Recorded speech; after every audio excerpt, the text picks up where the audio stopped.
What is going on, guys? It is your boy Simon here, back with another video. Today we're going to be going over my top 10 cornerbacks in the NFL here.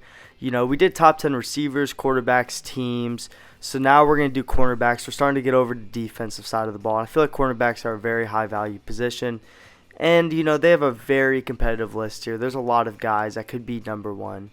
If you guys are new to the channel, please drop a sub. You guys could, it literally takes 2 seconds. Y'all could do it right now while you're listening. We're so close to 360. I really would appreciate it. We're trying to hit 400 by the end of August, so I really would appreciate it if you guys could help out the cause. You know, I'm not going to waste any more time. Comment your guys' list down below, and we're going to get straight into the video right now. Alright, before we can actually start the list, we have to go over some honorable mentions. Guys like DJ Reed, Xavier Howard, Marlon Humphreys, Tre'Davious White, Denzel Ward, James Bradbury, and AJ Terrell come off my mind as honorable mentions. They are elite level players, and they just missed out on this list. We're going to get right into the video right now. So coming in at number 10, we have Tariq Woolen. Tariq Woolen had a crazy rookie year, man. If it wasn't for Sauce Gardner, he was probably going to be the best rookie cornerback, and he was even up for the debate of being the best rookie cornerback for most of the season. He had 6 interceptions, and he allowed a 72 passer rating. He was a lockdown, and Seattle just got a gem out of him, man. He's 6'4", runs a 4.26", and in his rookie year, man, he had to go against some great competition, and he played absolutely amazing. He played like way past expectations, and he was just an absolute dog this year. His frame is just going to allow him just to be so dominant. Guys like him and Sauce, man, just have such a great frame and athleticism that it's just unheard of, man. It's off the charts, and that's going to catapult him, and he's just going to keep getting better and better. This last year, he was an absolute stud. You wouldn't even known he was a rookie if if they didn't tell you he was a rookie, you wouldn't have known he was a rookie, man. That's how good he was this year. And he definitely has potential to be a top 5 cornerback in this league for a very long time.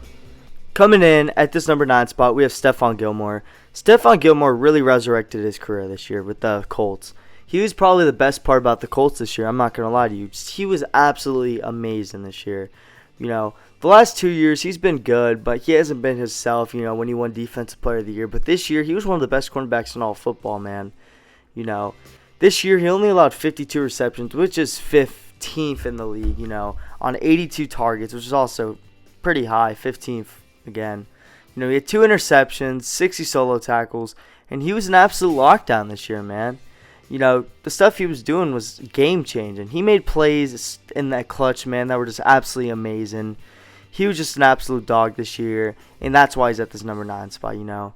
He's getting older and older, but he's also going to get better. He's going to be across from Trayvon Diggs, which is going to be an absolutely amazing duo. That's going to be super hard for teams to be able to get over because those are 2 elite cornerbacks, and they're going to help each other because they complement each other so much.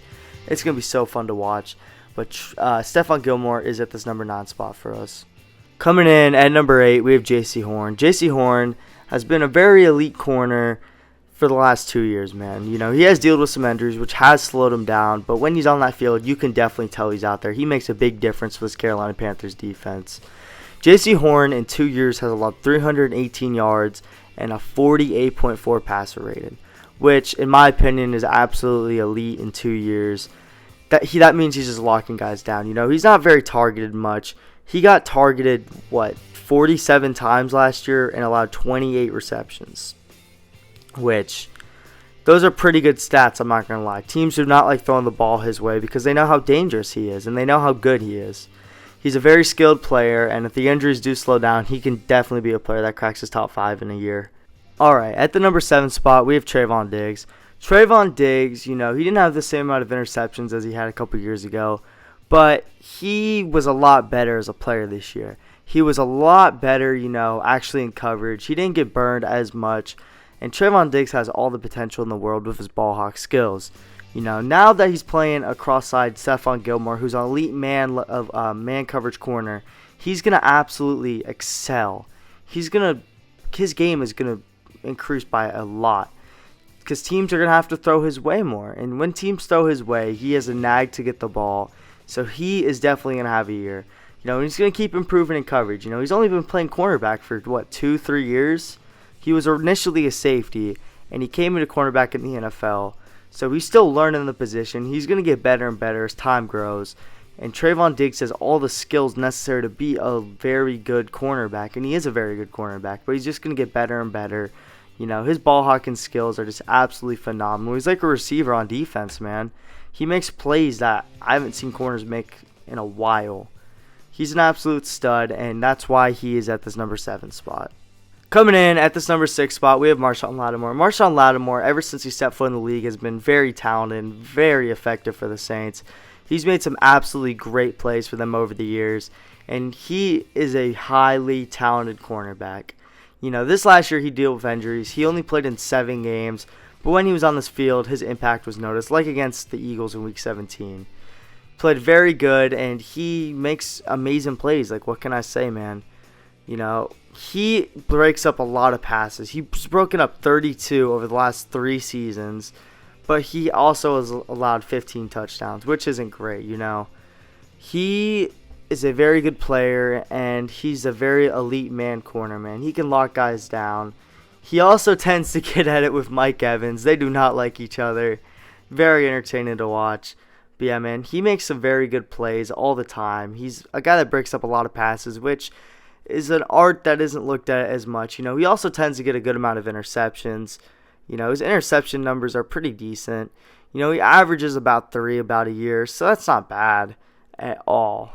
So he gets turnovers. He makes great plays. He's a very elite cornerback for the Saints, and that's why he's at this number 6 spot. All right, guys, at this number 5 spot, we have Big Play Slay, Darius Slay of the Philadelphia Eagles. Darius Slay, man, you know, he has really been elite ever since he stepped foot in Philadelphia. He was elite in Detroit too, but man, he has really been absolutely, like, I can't even describe how good he's been. You know, they say big-time players show up to big-time games, blah, blah, blah, all that. Well, in the big-time games, aka the playoff games, he has he's let less than 25 yards in all 3 playoff games last year. That's absolutely elite. Lockdown defense, man. That's crazy, you know. And he got better with James Bradbury coming. James Bradbury also helped him, and that does not get talked about enough. He was absolutely amazing this year. He only allowed 54.7% of passes thrown into coverage to be caught. Man, Darius Slay, he's just aging like fine wine at this point. He's just made a great career over there in Philadelphia, though. And we're going to see if he keeps doing better and better every year, because he keeps one-upping himself every year. It's kind of crazy to think about. But Darius Slay is at this number 5 spot. Coming in at number 4, we have Jaire Alexander of the Green Bay Packers.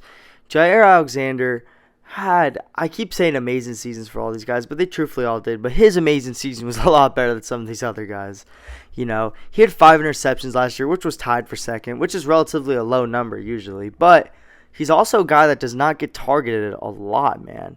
You know, he had 71 targets last year, and he only allowed 43 receptions. He had 49 solo tackles.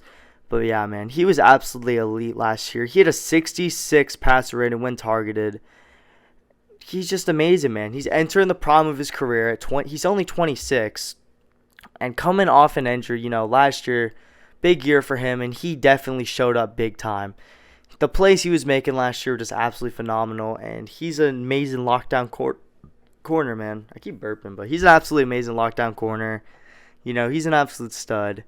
Absolute dog. You know, we saw him come out to life in that Dolphins game, and like ever since then, those last couple games of the season, he was just on something, man. You know, he locked down Justin Jefferson in a big game when it mattered the most. But yeah, he's just going to keep getting better and better over time, and that's why he's at this number 4 spot. Coming in at this number 3 spot, we have Pat Surtain.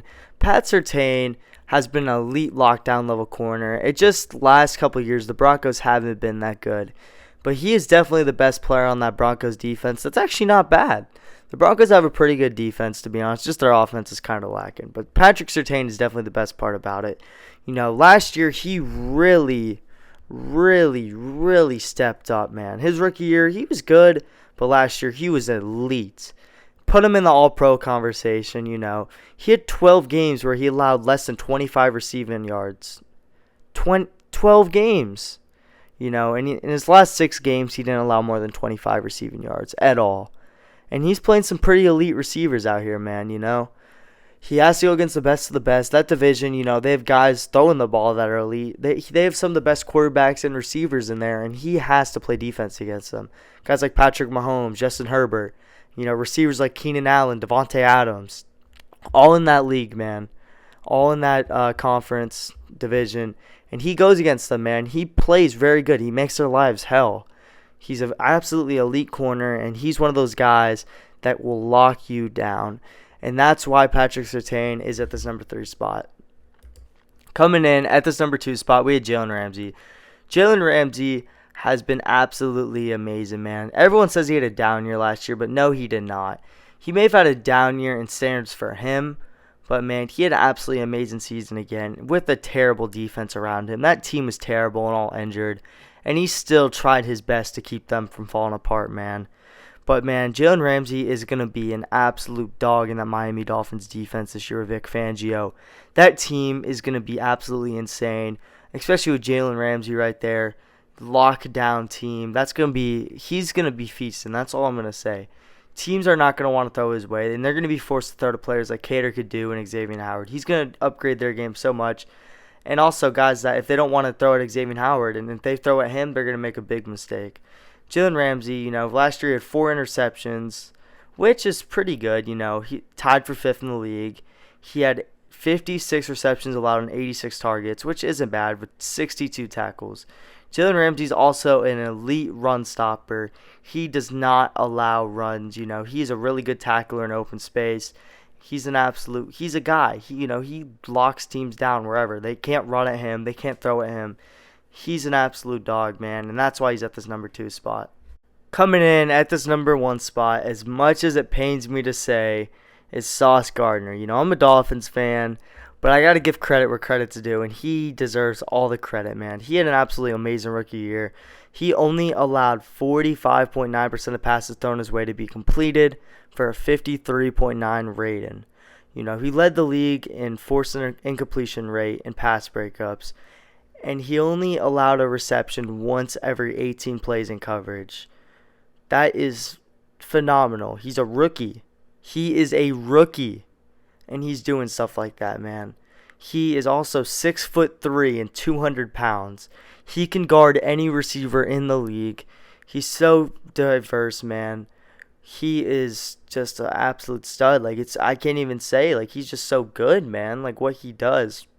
He does get a little handsy at times.